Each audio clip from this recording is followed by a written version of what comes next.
Okay, so today we're going to do part 2 of Boolean modeling a coffee cup. And this time we're going to do it in Zbrush. So Zbrush, when it comes up, looks like this. It could be a little bit intimidating. The first thing you may want to do is get rid of the light box. You can either click here or hit the comma button. And let me make sure I'm on here. And there we go. Next thing is you want full screen. To do that, you hit Document and New Document. And say no. And here you go. So we got our palette already. And we're going to click Tool. And in this case, we would like a cylinder. Now the way you bring it in is you hit Control. You got your cylinder. And then you're going to hit Edit. And you're going to hit Make Polymesh. Because if you don't make it a polymesh, it's not going to be able to do much with it. So the next thing I want to do here is duplicate this. I'm going to hit this, click on this second one here, and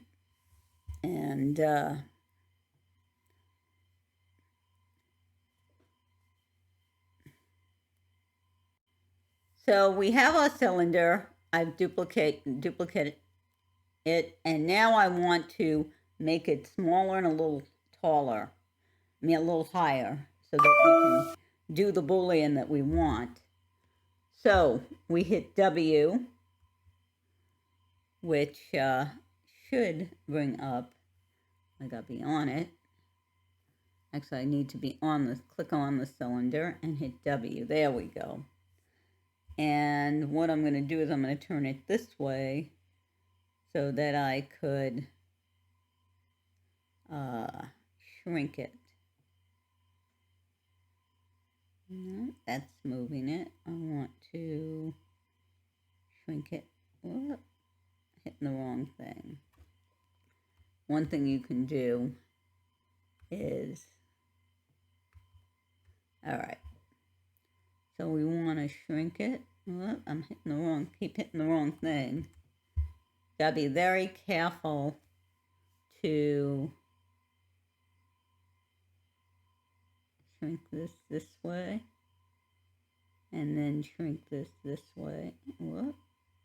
Control V, and let's bring this over and shrink it this way.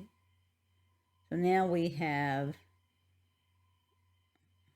the coffee cup, but we want to raise this a little bit so that it has a little bottom. And now the next thing you can do with these is you could divide. Let's do the Boolean first. We have to turn on live Boolean. And we click here. And as you can see, we now have a coffee cup. Now I may want to make it a little thicker. So I'm going to go here. Still on here. And let's turn live Boolean off for a second. And I think I want to shrink this a little bit more. There we go. Turn it back on, and you can see that looks more like it. Now, the next thing we need for this is a handle. Ring 3D. Now we're going to hit this, and we're going to hit W. Pull this out. Rotate it so it's, and then rotate it up so it's, you can see it fits in that square. And now we're going to go back to our normal brush. Actually, I think what I want to do is squish this down a little bit, make this a little bit, just a little bit shorter. so it fits nicely. Okay. Now the next thing we want to do, let me go back to a normal brush, is we want to split this in half. One thing you can do is you can put a mask on here and split it that way. And sometimes that doesn't get great results. That was the way I had been doing it. And the way you do that is you would hit Control and do the mask, and then you would hit split. But we're not going to do that. We're going to use the cutting brush. And to do that, we hit Control Shift there. And we're going to use a trim curve, which gives you better geometry. But it doesn't, but it does not like subdivisions and masks. But we have neither, so this should work well, hopefully. And we just stick this thing down, and there you go. Click on it, and there we have a lovely handle. So we're going to hit W again, and we're just going to, let's turn this way. And we're going to move this on over. I think we're going to bring it up. Right there. And we're going to move it right there. Put it right in there. Whoop. And does that look like, that looks like a pretty good mug. Now the final thing I want to do is I want to, okay, so we now have the mug together. Now I did add some, I used duplicate to change the number of subdivisions. So now it looks nice and smooth. And we have our coffee cup. And we can move it around. We can also join these two together. Now, the other thing is, this has been made into a separate Boolean mesh. And the way you do that is, this was the two pieces. You click on Boolean and you say, make Boolean mesh. So that's how that happened. Unfortunately, my computer was acting up, so I figured it'd be best to come here and show you those other two things that we did. So that's why we have the coffee cup. Once you make this into a mesh, live Boolean can go off. And so now we have our cup. We've smoothed it using divide. The other thing we can do, if we want, is under geometry, there is, where did it go? Where did it go? There is Dynamesh right here. And this will allow us to set the number of polygons and get everything nice and so on. So let's say we want, let's see, I think we can type 512 in there. And then we can hit Dynamesh, and we've created a nice mesh. And in fact, we can go up to the subtool, and we can see how many polygons. That's quite a bit. So we may want to bring that down a bit before we export it, because we got, yeah. So what we could do is we could go here, again in geometry, and we can use Z remesher and bring the count down, and hopefully that will do something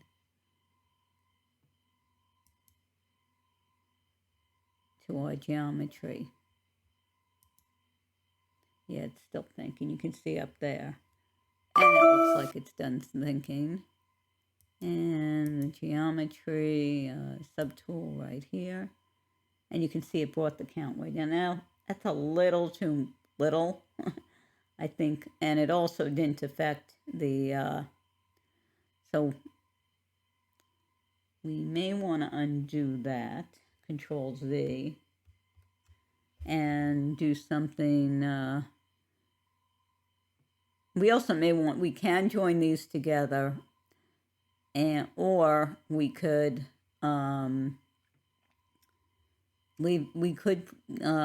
export them separately. So let us join, let's put them together. And the way you would do that, but then we can fix this whole, get the right polygons under, let it go, merge. We can do either go up here and say merge down. It seems to want to do, all right, merge. There we go, merge down. And it should, okay. And we have one thing. So now we can play with the Z remesher and probably make that, let's make it, let's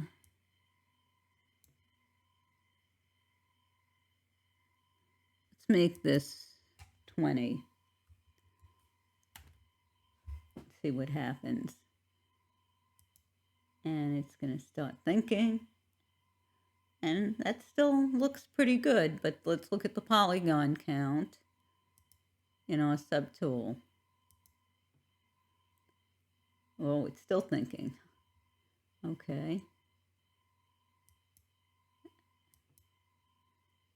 And it's down quite a bit. So this is a lot more friendly in terms of, now we can probably make it a little, because it's a little less perfect. We can also, at this point, because it's a poly mesh, and I'm going to grab this. Whoop. We can use the standard brush, and we can do, let's say,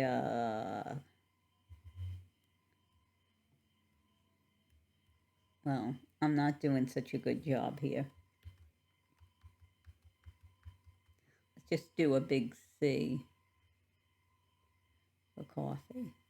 I think I want a little bit more polygons here. So let's change the, well, before we do that, we're going to save it.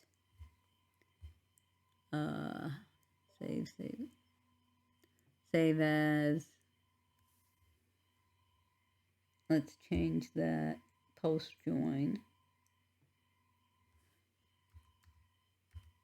Say post. And what we're going to do is, I think we want to go back to geometry.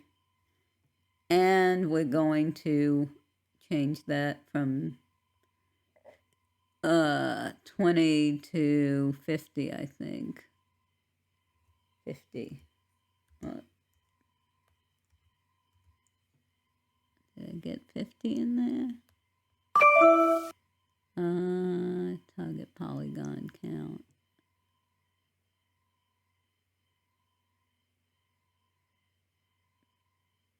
Well, that's close enough. Hit Z remesher, and it's going to think for a while. And see, a little bit much nicer. And again, we can check the subtool. There's more geometry, but I think it looks a lot better. And I think it also, there's something going on here. I don't know what that is. Another thing we can do that may fix it is we can do, where is it? Dynamesh. And that may help. And in fact, it did. So now we have our coffee cup. Now, what do we want to do with it? Well, I'd say we probably want to export it. Now, let me show you something right here. Under, let's see, the plugin, there's something called, I think it's called render plugin.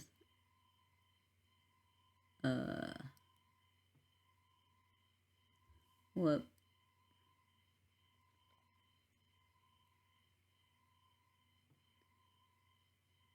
Uh,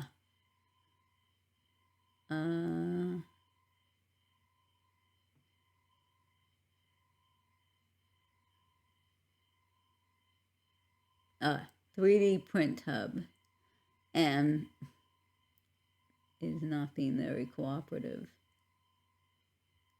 We got a 3D Print Hub. Now, we can leave it as it is. In this case, now one thing is, let's look at some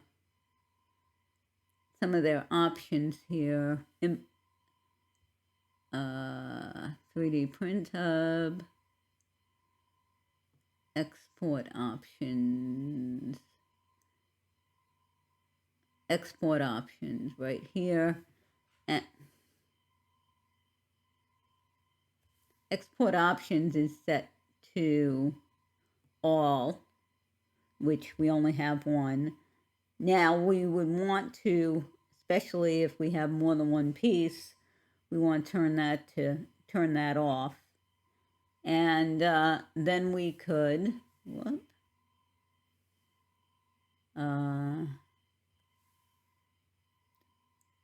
export to OBJ. And that's going to make it an OBJ file. And now what we can do, I'm going to save this again. Save as. And okay, so now we have Cinema open, and we hit File, Merge Project, and whoop, that's not what we want. File, Merge Project,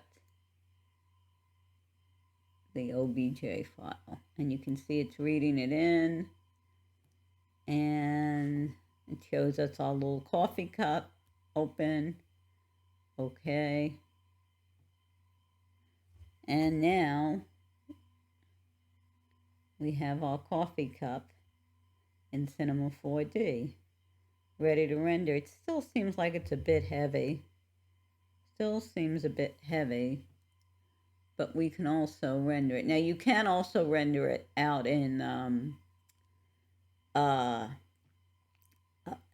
Zbrush, and maybe I'll show you that in a second. And there you go. There's your coffee cup.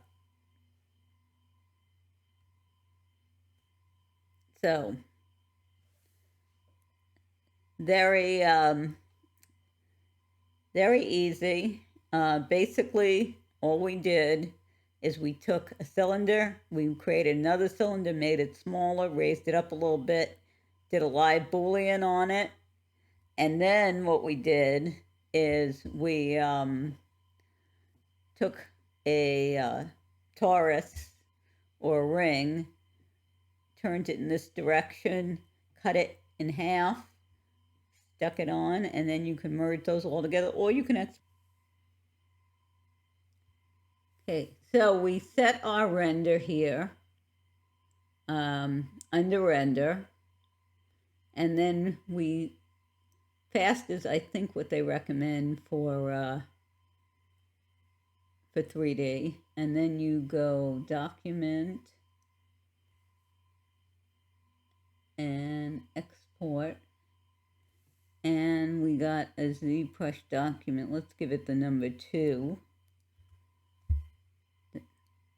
save that, and well, I'm going to show you the original render I did because I need to find the file, and I'm not quite sure where to put it, but you can see you can render it out, and it's got the coloring that you have. We haven't bothered with coloring or painting. That's a separate thing, but you can see you can render out the thing right in ZBrush. And so that's the ZBrush process, and you see what works better for you. If you have Maxon 1, then you have ZBrush. And there's so much there, it's so powerful that I would recommend. I mean, I felt that I need to learn it. I think it's going to give me more flexibility in my work. So that's why I'm learning it. But anyway, hopefully this has been helpful, and thank you for watching. And I will speak to you next time. Take care.